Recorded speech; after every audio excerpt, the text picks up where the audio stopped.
Hi, my name is Ryan Lamoureux. I'm the Program Director at Glen Outdoor Education Center, and I have some exciting news for you.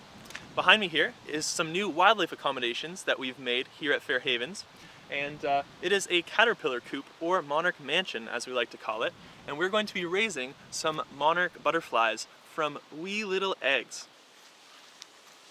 Currently, there are 4 caterpillars in the caterpillar coop, so it's like an I Spy challenge. See if you can spot them all.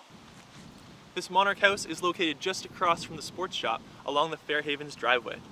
Hopefully you and your family can come and check them out, and then each day you can watch them grow bigger and bigger, turn into a chrysalis, and if you're around for a little bit longer in the summer, even watch them emerge as butterflies. Then we can release them for their long flight back to Mexico.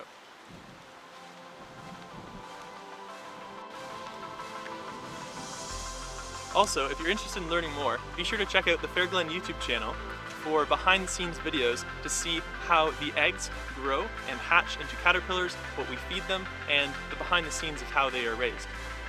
I hope you and your family can enjoy this outdoor creation experience as we watch the butterflies grow. A butterfly is Fair Havens' mascot after all. So enjoy this life-changing experience as we learn about God and the intricacy and detail He's put into His creation through these little critters.